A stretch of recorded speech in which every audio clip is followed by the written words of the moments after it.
A você que fica, meu querido irmão, queria que você pudesse abrir a sua Bíblia no texto de Hebreus, capítulo número 13, versículo número 5 a 6. Hebreus capítulo 13, verso 5 a 6. Então vou logo fazer terrorismo aqui. Se eu ver cochilando, eu digo o nome, viu?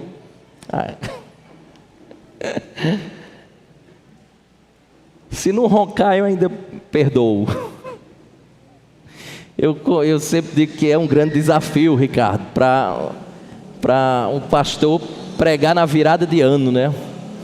E aí, às vezes, o sermão não é nem ruim, porque diz que Paulo, certa vez, estava pregando, ele se alongou um pouquinho, e disse que um homem que estava na janela, caiu, morreu. Então, se Paulo pregou e dormiram, imagina eu, né? Então, eu não vou ficar tão chateado se você dá o cochilo aí, não. Eu espero que você não cochile, para que seja edificado com a palavra do Senhor, né? Data Show não pegou, depois pegou, mais do que nunca, acho que está na hora, né? A gente lembra da campanha, irmãos, ajuda aí, as cotas estão por aí. Como viver em 2022? Eu penso que é esse o ponto que eu acredito que essa passagem pode nos ajudar para esse ano que se aproxima, tá? E para isso, né, já estamos começando bem. Vamos lá, é para acordar mesmo, já é combinado. Para ficar atento, se cochilar vai morrer de susto, tá? Vamos lá, versos 5 e 6, olha o que diz: seja a vossa vida sem avareza, contentai-vos com as coisas que tendes, porque ele tem dito, de maneira alguma te deixarei, nunca jamais te abandonarei. Assim afirmemos confiantemente, o Senhor é o meu auxílio, não temerei, que me poderá fazer o homem? Baixe sua cabeça uma vez mais, oremos ao Senhor. Deus de toda bondade e de toda graça, fala aos nossos corações, Senhor. Na leitura Tu já falas, mas nos ajuda a mergulhar de maneira profunda e poder vislumbrar as belezas de uma passagem tão curtinha, mas cheia de riqueza, cheia de beleza e de tanta instrução. A minha oração é que o Senhor misericordiosamente e graciosamente fale a homens e mulheres nessa noite que estão apreensivos com o ano que vem. Daqui a pouco chega, daqui a 1 hora. Ajude-nos a maneira de vivermos da melhor forma o ano vindouro. Aplica a Tua palavra em nós, ajuda-nos a sermos claros e ao mesmo tempo que o Senhor possa dar a atenção necessária para o Teu povo nessa noite. Para a glória e louvor do Teu nome, assim te oramos em Cristo. Amém. Meus irmãos, ao meditar nessa passagem e preparar essa mensagem, eu, à medida que ia caminhando, 2 frases, pelo menos, elas brotaram do meu coração, na minha mente. E eu penso que elas brotaram porque elas têm forte ligação com o que nós pensaremos hoje. A primeira delas é da Elisabeth Elliot, a esposa do famoso missionário Jim Elliot, que foi evangelizar aos índios equatorianos, né, os Aucas, e acabou sendo assassinado lá, na tentativa de evangelizar os índios. A Elisabeth Elliot certa vez disse: Deus conhece o caminho por onde você anda, mas você não conhece o dele. Né? É quase que Deus está lá em cima e a gente meio que num labirinto, né? Ele sabe muito bem onde é que você está.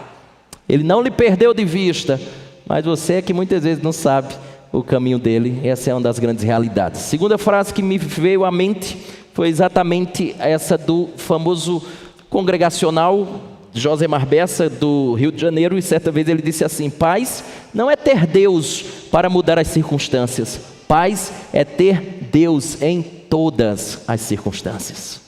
Eu penso que essas 2 coisas nos nortearão na passagem de hoje. Obviamente o paraíso não é aqui, o céu não é a terra, embora alguns da teologia da prosperidade insistem nesse discurso, mas nesse sentido eu queria dizer para você que a Escritura é muito pé no chão. Ela não fantasia a realidade para aqueles que recebem a Escritura como palavra de Deus. Ela não fica maquiando a realidade. Quando eu digo que ela não maquia a realidade, eu digo que ele revela, ou a Escritura revela secas, a Escritura revela calamidades, Nós estamos vivendo, por exemplo, agora com as chuvas, nós estamos presenciando isso com as chuvas lá da Bahia, né? Temos visto de maneira triste o que tem acontecido ali naquele estado. O livro de Joel, por exemplo, não sei se você já teve a oportunidade de lê-lo, mas o livro de Joel, ele foi escrito em um período de grande seca, de praga de gafanhotos, e onde países que dependiam da agricultura, da agropecuária, estavam passando por problemas gravíssimos. Isto sempre aconteceu, dificuldades ao longo da história, para nações, para estados, para cidades. E se Deus nos der o privilégio de termos estabilidade, seja isso no emprego, estabilidade seja nos nossos negócios caminhando bem, estabilidade em acumular bens, eu quero dizer para você uma coisa muito evidente, clara, que é tudo graça e misericórdia de Deus. Você deve lembrar que na oração do Pai Nosso, Jesus nos ensinou a pedir o pão de cada dia, lembra disso? Dai-nos o pão nosso de cada dia, como diz o Augusto Nicodemos, não foi o pudim de cada dia. Porque Deus nos promete, na verdade é o pão, o pudim é graça, o pudim é misericórdia. Se vier, louvado seja Deus, mas se faltar, lembremos que a promessa é pão de cada dia. E aí eu faço menção uma vez mais da Elizabeth Elliot, que disse assim, ó: Deus prometeu suprir todas as nossas necessidades, o que temos, ou melhor, o que não temos agora, não precisamos agora. Você vai ficar meio que de birra com Deus, Dália, mas não é porque é para você ter agora. Ele vai dar na hora certa o que você precisa. Deixa eu dizer uma coisa para você, a gente senta na cadeira do contexto e aí a gente começa a viagem, o filme que ele apresenta aqui. A carta aos Hebreus, ela foi escrita para judeus que haviam se convertido a Cristo e começaram a sofrer perseguição muito intensa por parte daqueles judeus incrédulos, isto é, judeus que não acreditavam em Jesus como Messias. Pelo que nós lemos na carta, alguns desses cristãos haviam sido presos, outros haviam sido mortos, provavelmente os líderes, porque nós temos uma menção aqui, exatamente no verso 7, eu peço só para que você dê uma olhadinha lá, verso 7, versículo 7, vamos lá, ele diz assim, ó, olha a menção que ele faz para os leitores que imitem a fé dos líderes. Verso 7 ele diz: lembrai-vos dos vossos guias, os quais vos pregaram a palavra de Deus e, considerando atentamente, olha essa expressão, o fim da sua vida. Aqui nós temos uma sugestão de que alguns líderes morreram como mártires em virtude da perseguição. Aí ele diz: imitai a fé que tiveram. Quem não fosse ortodoxo, conforme a cartilha do judaísmo, ele poderia ser expulso da sinagoga, a esposa estava liberada para se divorciar daquele homem, os seus bens poderiam ser tomados, eram ameaçados por prisão, poderiam ser muitas vezes torturados e às vezes ocorria inclusive o risco de perder a vida, inclusive de morte. O livro de Atos nos relata muito isso, dessas perseguições que aconteciam. Sendo assim, estes judeus que haviam crido em Jesus, eles estavam nessa expectativa, irmãos, de perder tudo que eles tinham, perder bens, perder propriedades, perder um negócio, um emprego, perder a família. Daí a tentação qual era aqui? A tentação era de eles voltarem atrás da decisão que eles tomaram, Glauber, de negar a Cristo para poder manter o quê? A situação financeira, manter as propriedades, manter os bens, manter a família e, por que não, manter a própria vida, porque o risco também era de morte, conforme falei.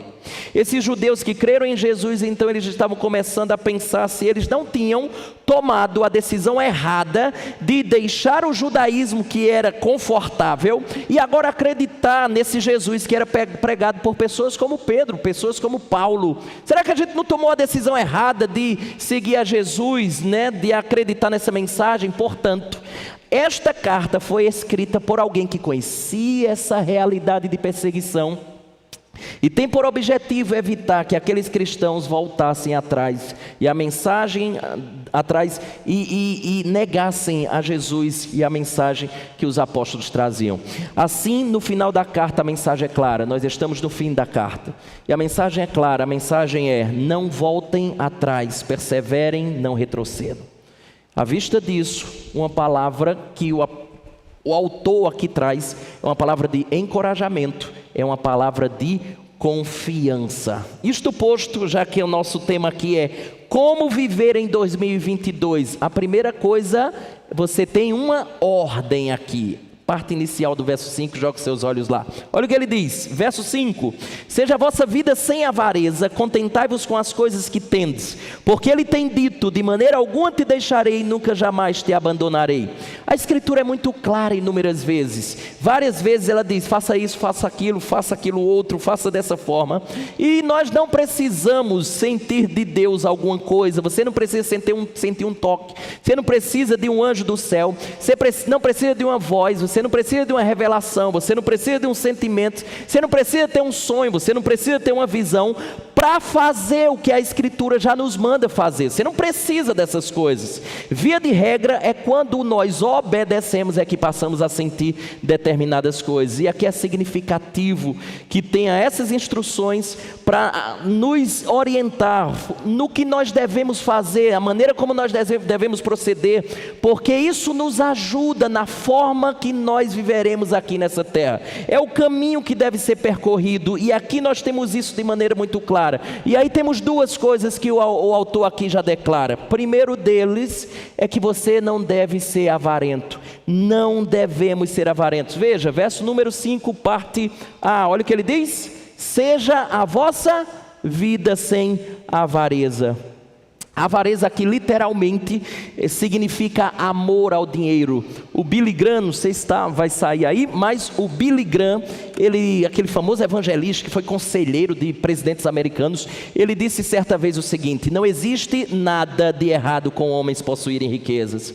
O errado é a riqueza possuir homens. Isso é que é o errado. O inverso é que é o errado. O problema não é o dinheiro, mas o amor ao dinheiro. Não é isso que lá em 1 Timóteo capítulo 6 também diz? Porque o amor do dinheiro é a raiz de todos os males, e alguns nessa cobiça se desviaram da fé e a si mesmos se atormentaram com muitas dores. Conforme já disse aqui, o problema não é dinheiro, o problema é o amor ao dinheiro. O problema não é ter dinheiro, mas o problema é o dinheiro lhe ter. Portanto, irmãos, o cristão deve extirpar o amor ao dinheiro. O cristão deve extirpar por entender que ele é a raiz de todos os males, o amor ao dinheiro. Só para você ter ideia, deixa eu elencar 10 coisas que a Bíblia diz que são os males, por exemplo, que aqui é enfatizado, os males da avareza. Quais são os males da avareza? Eu elenquei aqui só 10, e só no ponto 3 eu ramifiquei em vários aqui.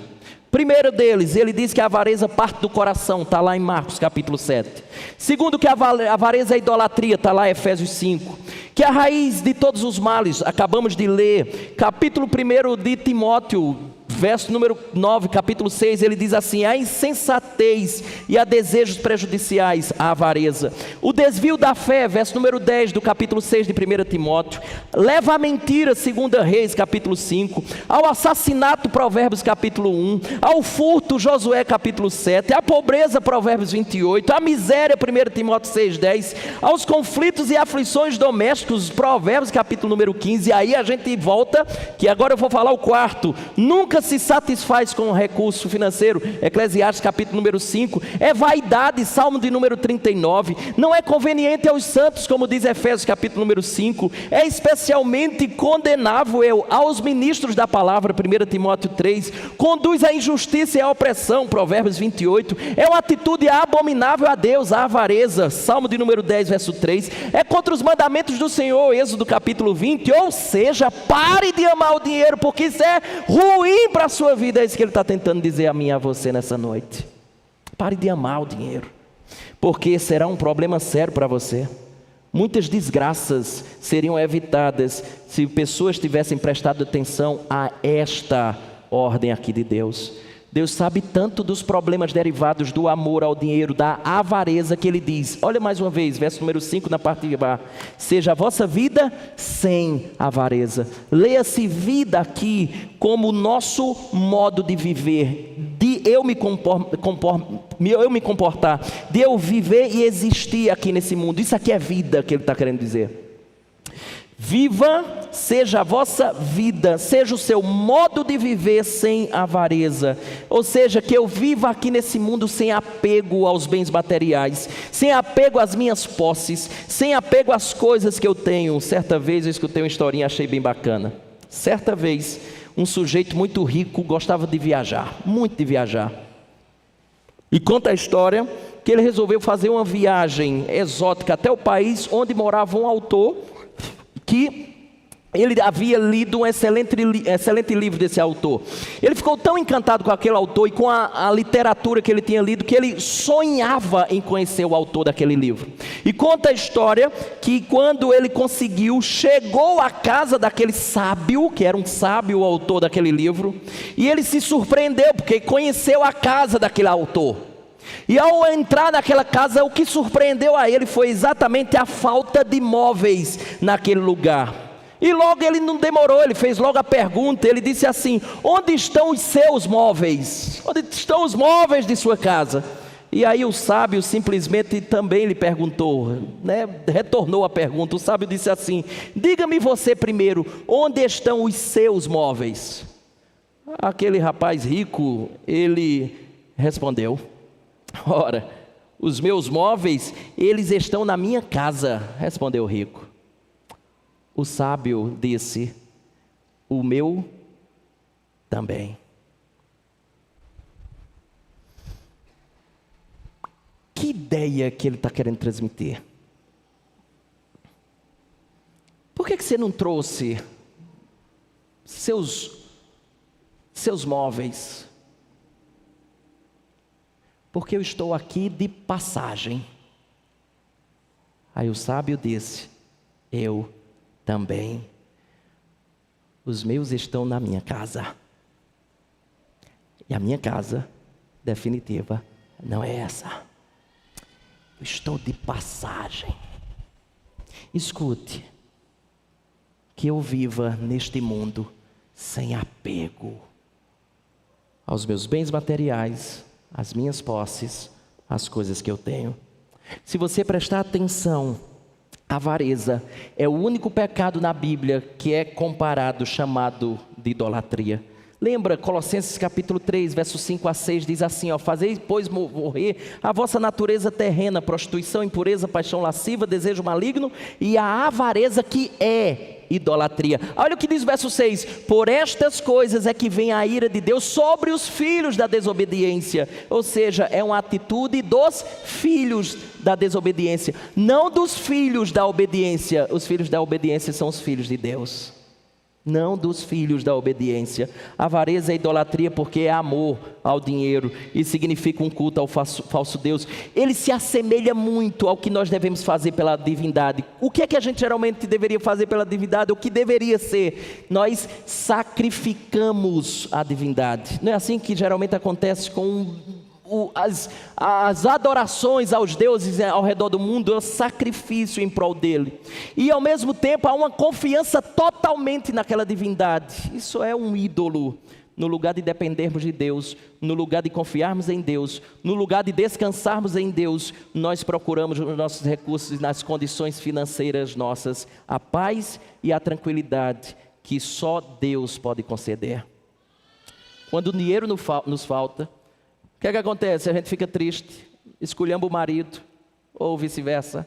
Nós ficamos desanimados, nós ficamos com medo, nós ficamos angustiados, nós ficamos preocupados, desesperados. Por isso é chamado de um Deus. A raiz de todos os males não é o dinheiro, mas o amor ao dinheiro. Então a orientação aqui é para que aqueles cristãos que estavam prestes a perder os seus bens materiais em virtude da perseguição, é para que eles não vivessem apegados a estes bens, pois eles teriam esses bens hoje, mas poderiam não ter amanhã, seja pela perseguição, pela prisão, pelo confisco dos bens ordenado pelo Império Romano. O que mais tarde veio a acontecer, portanto, a nossa vida deve ser igual aquele slogan do OLX, né? Desapega, desapega. É para desapegar. Isso foi apropriado, importante para aqueles irmãos daquele período. Isso é importante para mim e para você hoje também.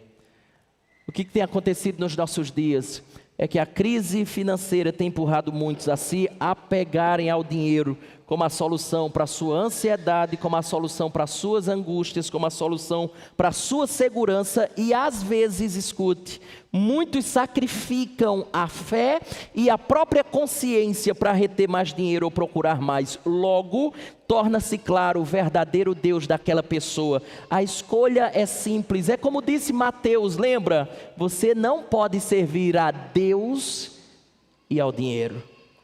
A raiz da avareza é a falta da confiança em Deus. Deixa eu extrair minha primeira lição com você nessa noite. Seja a vossa vida sem avareza, aponta para isso aqui, ó. Examine o seu coração. Qual ou quem tem o primeiro lugar em sua vida?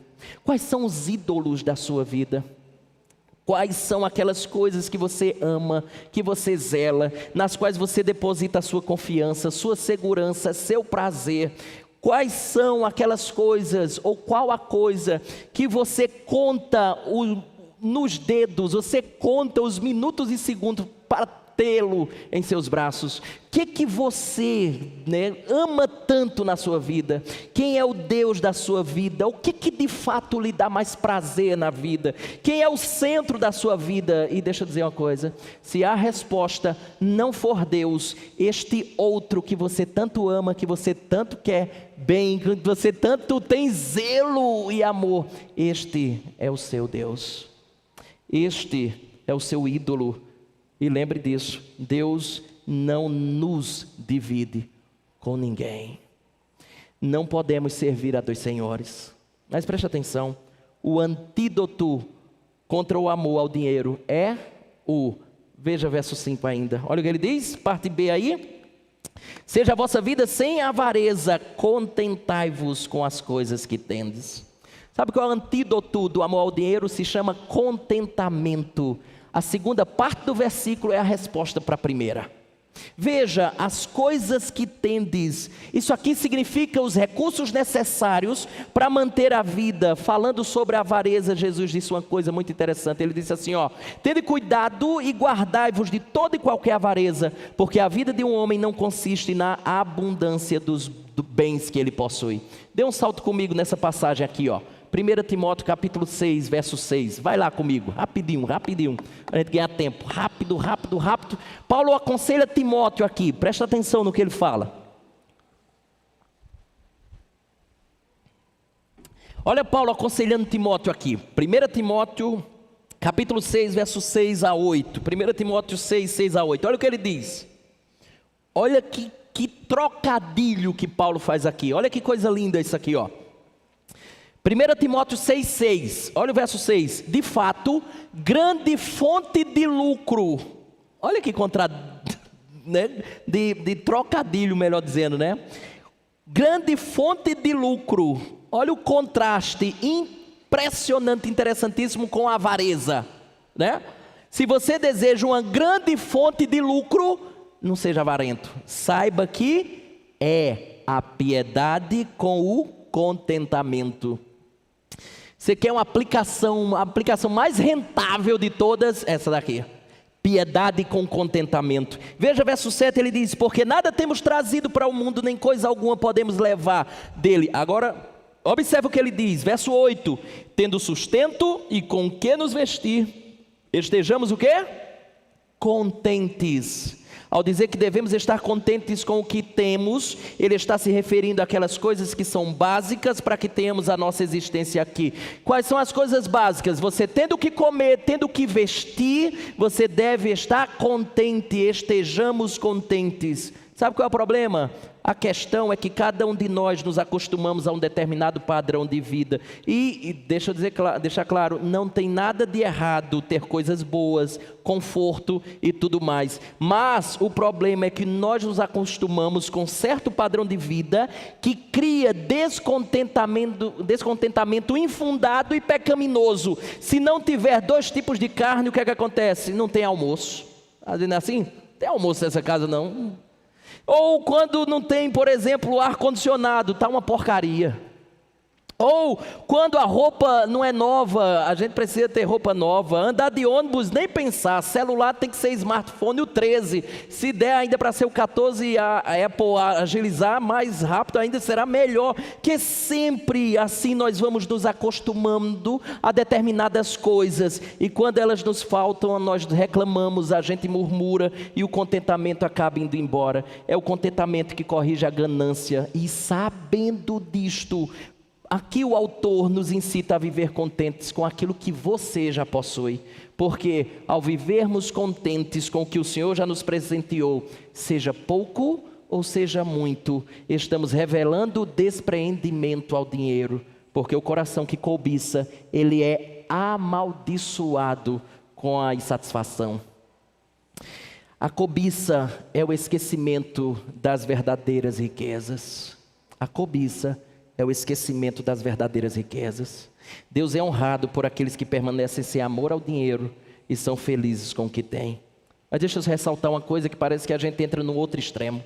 É que não é que você não tenha planos, não é que você não tenha alvos para a sua vida, não é que você não galgue alguns avanços profissionais, acadêmicos, seja o que for, para que você ganhe até mais do que você já ganha hoje. Mas é que o coração nosso não está nessas coisas. A Escritura não ensina que o cristão deve procurar uma vida de pobreza. Deus disse inclusive a Abraão: encha a terra e domine ela. Gênesis capítulo 1, verso 28, que a gente chama de mandato cultural. Explorem essa terra e trabalhem mesmo. Uma coisa é você desejar crescer, uma coisa é você se desenvolver, outra coisa é você sacrificar tudo e aquilo ser sua obsessão a ponto de você se esquecer e relegar o verdadeiro Deus da sua vida, no qual você na verdade deveria dedicar todo o seu esforço, toda a sua força, toda a sua dedicação. E muitas vezes a gente faz isso, aquelas coisas se tornam obsessões de tal maneira que aquilo que é o mais importante da nossa vida fica relegado a segundo, terceiro, quarto, quinto, décimo ou por aí vai. Eu luto para crescer, mas eu estou contente, eu sou muito grato pelo que Deus já me deu em toda a minha vida. Independente da situação ou condição, eu sou grato, eu estou contente. Quem aprendeu muito bem isso foi o apóstolo Paulo. Essa deve ser a nossa conduta. Eu sei que eu quero chegar longe, mas eu estou muito satisfeito, agradeço muito a Deus por aquele que Ele me deu. Veja como Paulo discorre assim, Filipenses capítulo 4, verso 11, olha como ele diz: digo isto não por causa da pobreza, porque, olha o que ele diz, porque aprendi a viver contente em toda e qualquer situação. Aí ele diz, verso 12, tanto sei estar humilhado como também ser honrado, de tudo e em todas as circunstâncias, já tenho experiência tanto de fartura como de fome, assim de abundância como de escassez, tudo posso naquele que me fortalece. Óbvio que esse é um dos textos mais distorcidos da história, pelo menos recente. Tudo posso naquele que me fortalece já se tornou lema de campanha de vitória, Você tem lá uma faixa escancarada, na frente da igreja. Eu posso ter o meu carro, eu posso ter o meu apartamento, eu posso ter a minha casa na praia, eu posso ter o meu negócio. O que é que você faz? É só decretar. Determina, servo, determina, santo. E aí o negócio vai. Já deixou de ser trabalho, dedicação, esforço, acordar cedo, dormir mais tarde, dedicar-se, qualificar-se, não é mais. Quando Paulo diz isto, tudo posso naquele que me fortalece, ele está dizendo mais ou menos assim: posso inclusive viver sem ter nada. Essa é uma das coisas que ele está dizendo aqui.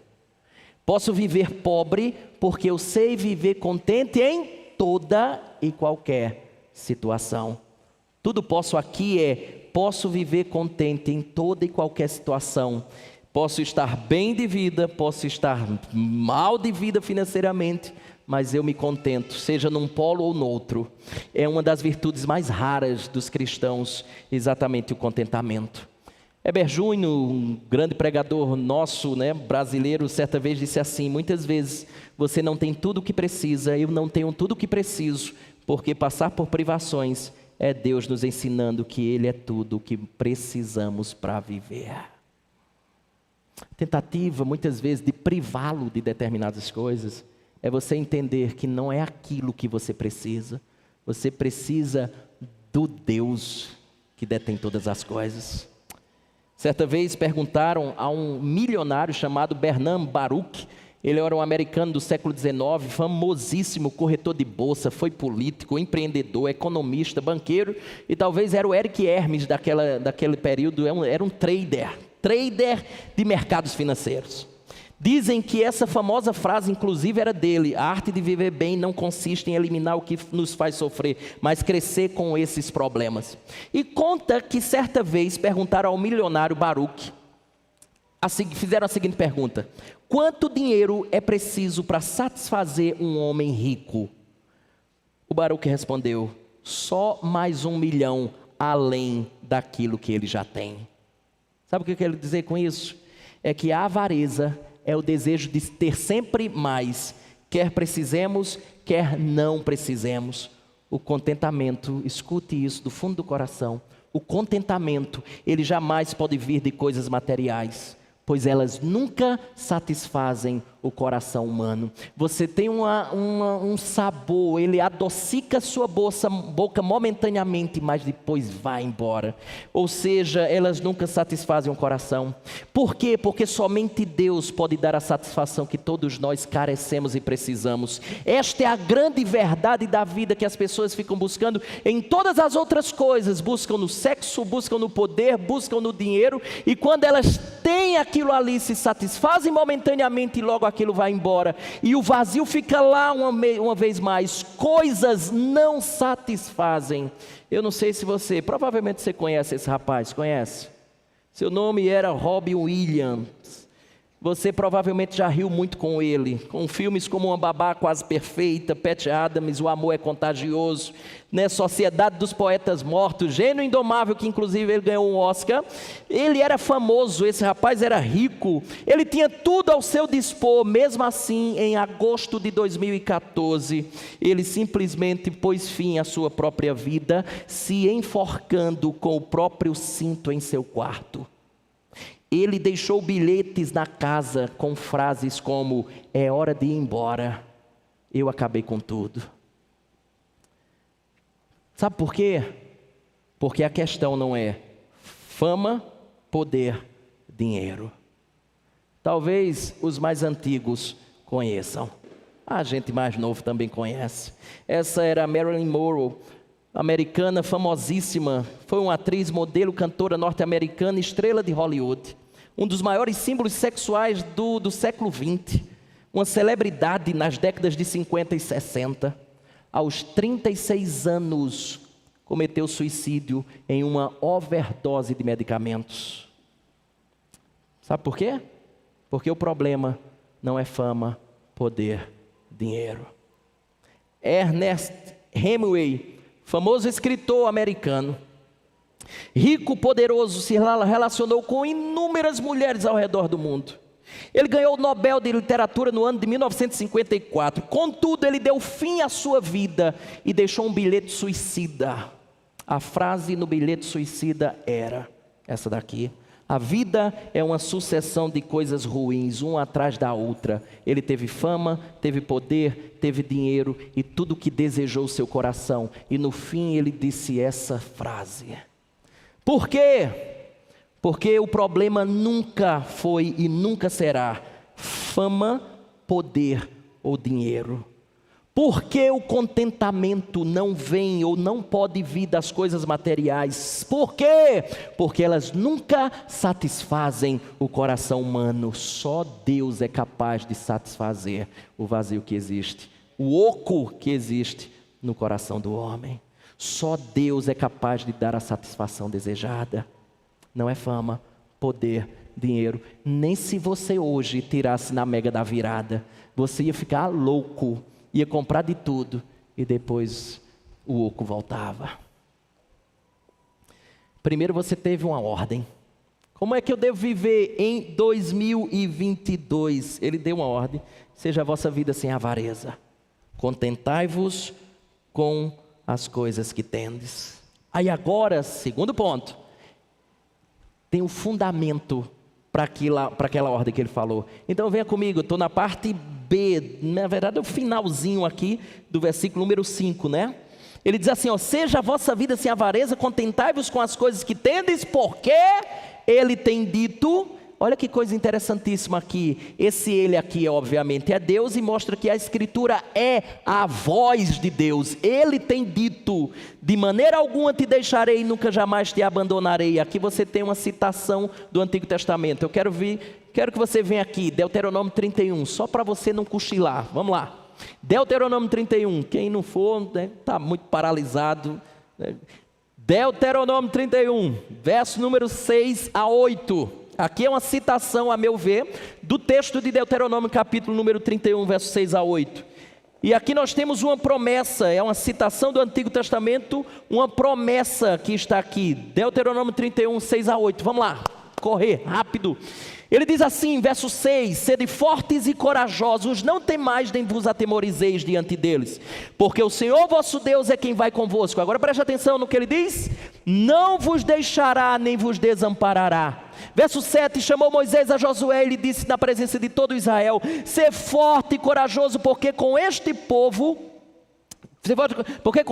entrarás na terra que o Senhor sob juramento prometeu dar a teus pais, e tu os farás herdá-la. Veja o verso 8, o Senhor é quem vai adiante de ti, Ele será contigo, não te deixará nem te desamparará, não temas nem te atemorizes. O autor aqui pegou exatamente essa passagem e transmitiu para os judeus que estavam sendo perseguidos, dizendo mais ou menos assim: olha, vivam sem avareza, vivam contentes com o que vocês têm, porque Deus disse: de maneira alguma te deixarei, nunca jamais te abandonarei. Ele está dizendo que aquela promessa que foi feita à nação de Israel, lá em Deuteronômio capítulo número 31, ela vale também para a igreja cristã daquele período. Ela vale para os destinatários da carta aos Hebreus, bem como vale para nós também aqui, 2021, dia 31 de dezembro de 2021. Portanto, isso é uma promessa atual. É interessante que a expressão final aqui, aí dá para você dar um pulinho lá, volta de novo, Hebreus capítulo 13, sempre que a gente for mudar, deixa o dedinho lá, porque aí a gente volta bem rapidinho. Veja que coisa impressionante é isso aqui é belíssimo, isso aqui é para você acordar de uma vez por toda. Veja que coisa linda isso aqui, essa expressão do verso número 5, final aí, de maneira alguma te deixarei, nunca jamais te abandonarei. Isso aqui é uma negativa quíntupla. Que moleste é isso? Ele está trazendo aqui, dando a maior ênfase que ele pode dar. Preste atenção, uma vez que, se você ler literalmente o texto grego, ele está assim, não te deixarei, não, nunca, jamais te abandonarei. Veja, ele tem 5 vezes aqui a negativa, é uma negativa quíntupla aqui. Não primeira, não segunda te deixarei, não terceira, nunca quarta, jamais quinta negativa ele traz aqui, te abandonarei. Qual é a ideia que ele está tentando trazer? É que jamais, absolutamente nunca Deus haverá de nos abandonar. Preste atenção, isso é a única vez que acontece em toda a Bíblia Sagrada. Não tem. Você tem santo, santo, santo. Você não tem não, nunca, jamais, nunca. 5 vezes para deixar bem claro: eu nunca abandonarei vocês. Assim sendo, vivam contentes, vivam sem avareza, não se apeguem aos bens materiais, pois eu sou o sustento de vocês. Sou eu que garanto a vida de vocês aqui nessa terra. Eu estarei com vocês em toda e qualquer circunstância. E esta é a base sobre a qual o autor orienta a igreja a viver sem avareza. Quantos exemplos na Bíblia nós temos sobre essa promessa preciosa? Veja, desde o início Deus está falando com o povo desses termos. Deus fez uma promessa a Jacó, ele disse assim: eis que eu estou contigo e te guardarei por onde quer que fores, e te farei voltar a esta terra, porque te não desampararei até cumprir eu aquilo que te hei referido. Essa mesma promessa foi feita a Josué. Veja, Josué capítulo 1, verso 5: ninguém te poderá resistir todos os dias da tua vida, como fui com Moisés. assim serei contigo, não te deixarei nem te desampararei. O que é que aconteceu com Josué? Josué atravessou o Jordão, Josué conquistou a terra, Josué derrotou nações e viu a promessa de Deus se cumprir na vida dele. Esta mesma promessa foi feita a Salomão, e nós lemos no início do nosso culto ao Senhor aqui, 1 Crônicas capítulo 28, verso 20, disse Davi a Salomão seu filho: sê forte e corajoso e faze a obra, não tema nem te desanimes, porque o Senhor Deus, meu Deus, há de ser contigo, não te deixará nem te desamparará, até que acabes todas as obras para o serviço da casa do Senhor. Essa é a mesma promessa que foi feita a Jacó, que foi feita aqui a Salomão, que foi feita a Josué. Essa é a mesma promessa que está sendo feita a esse povo aqui, aos hebreus, que está escutando da pena desse autor aqui, seja Paulo, seja quem for. E essa também é a mesma promessa de Deus para as nossas vidas nos dias atuais, no dia de hoje, 31 de dezembro de 2021, essa promessa está sendo feita para mim e para você nesse ano novo que está se iniciando. Ele não nos deixará, Ele não nos desamparará, e nós devemos nos apoiar nesta promessa, porque ela é a base para vivermos sem amor ao dinheiro, essa é a base para nós vivermos sem avareza, essa é a base para nós vivermos sem ansiedade, sem angústia. Nós devemos viver contentes com o que temos, porque Deus é a nossa herança. É isso que Ele está tentando nos informar. E se viermos melhor a sofrer, por exemplo, financeiramente, se nós viermos a sofrer com doenças ou com qualquer outra coisa, nós temos a convicção de que o Senhor estará conosco, dando-nos o que é necessário, porque Ele disse que Ele haveria de dar o necessário. Portanto, o contentamento deve ser baseado no caráter de Deus, especialmente na sua presença, que nunca falha e nunca falhará. Ele sempre está presente. Logo, preste atenção, no lugar de amar o dinheiro e pôr a confiança no dinheiro, você deve confiar no cuidado permanente de Deus. A segunda lição é exatamente essa: se o Todo-Poderoso promete não nos abandonar, qual pode ser então o seu temor? Qual é o seu temor? 2022, qual é o seu temor? Qual é o medo que aflige o seu coração na entrada desse ano? Qual é o temor do seu coração? Se Ele prometeu estar conosco, não nos abandonar, qual é o seu temor? O que você pode temer se tem uma promessa dessas? Primeiro, nós vimos uma ordem de como devemos viver. Como é? Sem avareza, contentando com o que temos. Segundo, o fundamento. Qual é o fundamento? Está aí. Porque Ele tem dito: de maneira alguma nos deixará, jamais nos abandonará. E em terceiro e último lugar, Ele chega a uma conclusão. E a conclusão está aí, verso 6. Joga os seus olhos lá e a gente caminha para dar os contornos finais. Assim afirmemos confiantemente: o Senhor é o meu auxílio, não temerei. Que me poderá fazer o homem?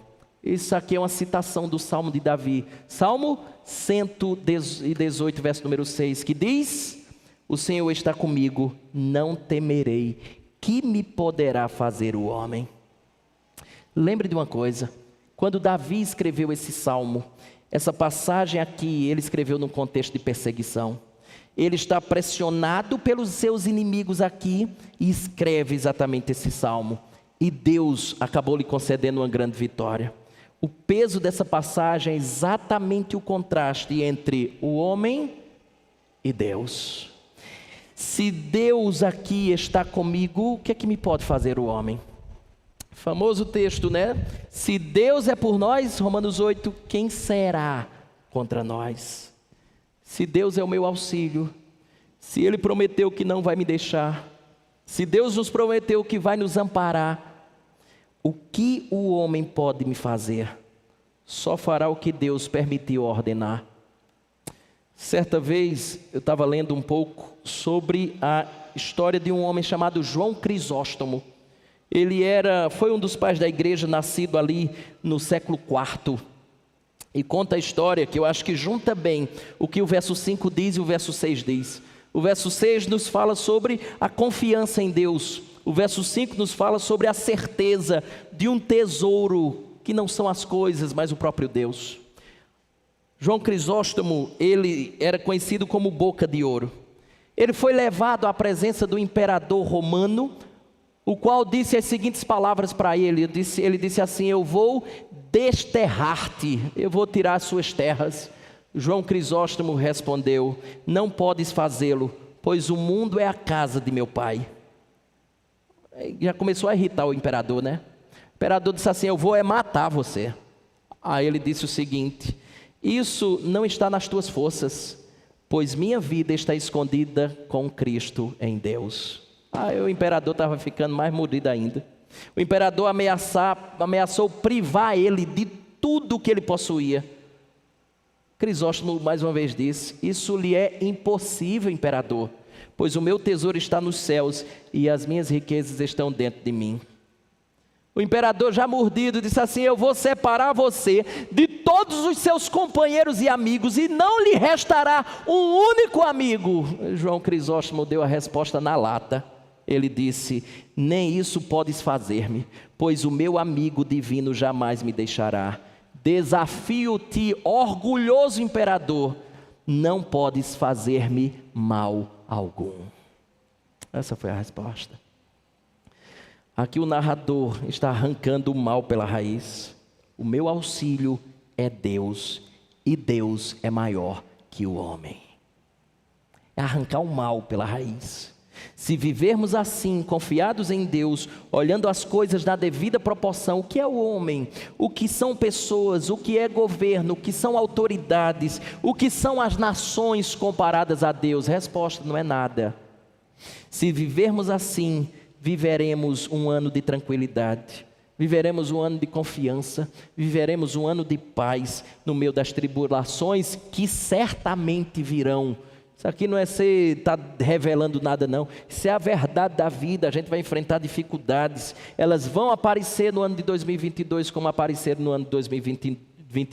No entanto, se não confiarmos nessas coisas, vivermos com avareza, descontentes, então a nossa vida será marcada pela angústia, a nossa vida será marcada pela aflição, a nossa vida será marcada pela ansiedade, pelo desânimo, pelo desespero e, em casos extremos, até com a perda da vontade de viver. A conclusão então é a seguinte, que o autor chega: enquanto tivermos alguém como Deus ao nosso lado, a fim de nos ajudar, não existe motivo algum para você ter medo. Essa é a conclusão que ele chega. Não existe motivo algum para você temer, se você tem Deus ao seu lado. Quando Deus é o nosso auxílio, não é surpreendente que o cristão diga o que aqui o autor disse no verso 6: não temerei, não temerei. Deixa eu encerrar a minha palavra dessa noite, lembrando exatamente da pandemia, que talvez é o assunto já de 2 anos. Eu lembro que no período da pandemia, em que nós estávamos exatamente trancafiados, né, em casa, Lucas tinha 3 anos, e o grande desafio era ter as atividades para passar, né, um dia, uma semana, um mês trancado com criança de 3 anos, com criança de 1 ano. É você ter uma agenda bem diversificada, né?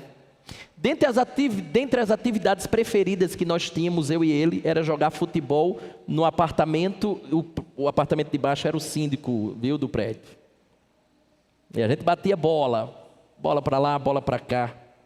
No entanto, certo dia de noite, eu estava deitado no sofá e via que ele ia tentando entrar no meu quarto, mas curiosamente ele não conseguia passar da porta. Eu não entendia por que, ficava vendo à distância. Ele ia, mas voltava. Ele não passava da porta. Depois de várias tentativas, ele vem à sala e me chama para ir pegar a bola que estava no quarto, segundo ele.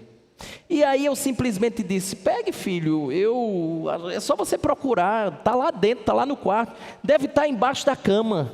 A resposta dele para mim foi interessante. Ele disse: não, papai, vem comigo, porque lá está escuro e eu estou com medo. Aí eu me levanto do sofá, pego na mão dele e a gente vai o corredor andando. Aí é engraçado, porque ele andava comigo e fazia assim, ó, saltitando. Quando eu chego na porta do quarto, Ele simplesmente solta a minha mão e invade a escuridão. Não consegui acender a luz a tempo, mas Ele adentrou a escuridão sem temor algum. Sabe por quê? Porque faz uma enorme diferença quem está conosco. Thomas Watson foi um teólogo inglês do século 17. Ele disse isso aqui: segurança não consiste na ausência de perigo, mas na presença de Deus. Pode estar escuro, podemos estar morrendo de medo, mas se eu sei que o meu Pai está comigo, a gente passa, adentra escuridão, inclusive pulando, saltitando. Por quê?